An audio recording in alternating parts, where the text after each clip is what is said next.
bagaimana tanggapan Anda Pak terkait dengan mungkin kondisi ekonomi saat ini juga dan juga bagaimana sih Pak sebetulnya dampak dari perang dagang ya antara Amerika Serikat dan juga China? Karena kalau kita lihat nampaknya kan ini juga akan berdampak kepada perdagangan global lalu juga mungkin kepada pertumbuhan ekonomi dari masing-masing negara dan juga dikhawatirkan akan terjadi perlambatan ekonomi. Ya. Mungkin boleh digambarkan Pak seperti apa mungkin hal-hal yang perlu diwaspadai ke depannya terkait dengan kebijakan yang ditetapkan oleh Amerika Serikat khususnya mungkin untuk pasar keuangan tanah air. Iya, memang kalau kita lihat bagaimana dampak dari adanya perang dagang dari Amerika Serikat dan China ya ini sangat berdampak secara global juga ya ke sejumlah negara termasuk Indonesia juga gitu ya karena yang kita ketahui itu adalah bahwa kalau kemudian terjadi kenaikan tarif yang sangat tinggi gitu ya antara Amerika dan China itu tentu akan menghambat perdagangan antara kedua negara ya. Kemudian juga sisi lain juga akan ada kenaikan harga barang-barang ya, barang-barang di Amerika yang diimpor dari China maupun juga sebaliknya gitu ya. Meningkatnya nanti harga inflasi, kemudian juga akan ada pelemahan pertumbuhan ekonomi gitu ya. Nah ini kan juga nanti tentunya perlambatan ekonomi di kedua negara besar ini juga berdampak ke negara-negara lainnya juga ya. Karena tentunya seperti misalnya Indonesia juga banyak melakukan ekspor ke China ya gitu ya, dan juga tentunya ke Amerika Serikat sendiri gitu ya. Nah ini yang kita harus waspadai ya. Kita bersyukur bahwa sudah ada perkembangan lebih lanjut bahwa di mana adanya penundaan ya, kenaikan tarif khususnya juga antara Amerika dan China sekitar tanggal 12 Mei yang lalu kan sudah ada kesepakatan ya untuk menunda gitu ya selama 90 hari ya. Nah ini kita harapkan ini hasilnya positif ke depannya ya supaya kemudian juga akan berdampak terhadap nanti juga terhadap negosiasi-negosiasi dengan negara lain termasuk juga dengan Indonesia. Kira-kira demikian. Baik, tapi kalau berbicara mengenai daya tahan pasar keuangan RI ya Pak ya. Sementara kalau kita lihat juga kan sempat terjadi capital outflow, lalu juga rupiah sempat terdepresiasi cukup dalam ya. Nah Anda melihatnya seperti apa daya tahan pasar keuangan RI untuk saat ini? Ya, memang kalau memang melihat daya tahan pasar keuangan RI ya dengan dampak perang tarif ini sebenarnya kan kalau kita lihat ekonomi Indonesia sendiri sebenarnya kan lebih banyak dipengaruhi oleh konsumsi dalam negeri ya. Itu yang memang sebenarnya harusnya kita memiliki daya tahan yang cukup baik ya. Meskipun juga kita lihat bahwa kita melakukan ekspor ya ke Amerika Serikat maupun China ya, tapi kita lihat seperti misalnya ke Amerika sendiri kan sebenarnya ekspor kita mungkin sekitar 11% dari total ekspor Indonesia ya, itu adalah ke Amerika Serikat, jadi nggak terlalu signifikan juga ya. Yang cukup besar adalah ke China yang memang kita bisa mencapai 22% ekspor kita ke China. Ini yang kita juga waspadai apabila kemudian nanti barang-barang dari China kemudian tidak bisa masuk ataupun tarifnya tinggi ya masuk ke Amerika Serikat ya, kemudian otomatis juga akan menurunkan permintaan barang-barang dari China oleh Amerika Serikat sehingga otomatis produksi menurun. Nah ini juga nanti berdampak juga misalnya kemudian kebutuhan bahan baku akan menurun dan misalnya jadi Indonesia yang mensuplai bahan baku kepada China pun akan terdampak. Nah ini kan juga menjadi satu pertimbangan juga ya, bisa dampaknya secara tidak langsung gitu ya. Gitu. Tapi saya sampaikan tadi bahwa ya kita juga bersyukur bahwa konsumsi dalam negeri juga itu menjadi satu poin penting juga ya buat pertumbuhan ekonomi, sehingga adalah kuncinya bagaimana kita juga menjaga tingkat konsumsi dalam negeri untuk tetap bisa mendorong adanya pertumbuhan ekonomi. Baik, kalau beberapa waktu yang lalu artinya kalau kita lihat sejak pertama kali ya perang tarif diumumkan oleh Presiden Donald Trump ini kan kita lihat memang rupiah sempat terdepresiasi. Tapi di beberapa minggu terakhir nih, boleh dikatakan mungkin 2 minggu terakhir rupiah ini sudah kembali menguat gitu ya. Sebetulnya Anda sendiri melihat dengan penguatan yang terjadi pada rupiah melawan dolar Amerika Serikat, sebetulnya ada sentimen-sentimen apa yang mendorong hal ini bisa terjadi?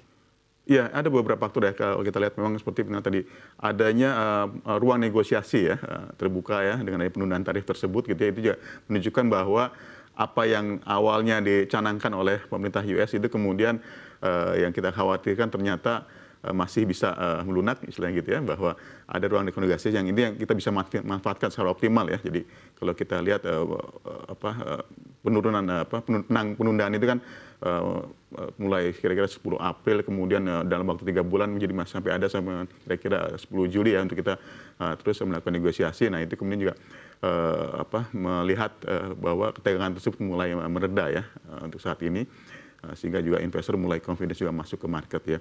Kemudian di sisi lain juga kalau kita lihat bagaimana kondisi dari pemerintah US sendiri ya, dari US sendiri bahwa misalnya adanya perkembangan ya di Amerika Serikat sendiri, misalnya lembaga rating Moody's baru saja menurunkan peringkat ya US ya menjadi AA1 gitu ya dari AAA gitu ya, menunjukkan bahwa adanya kekhawatiran ada peningkatan beban utang ya maupun juga beban bunga di Amerika Serikat gitu ya.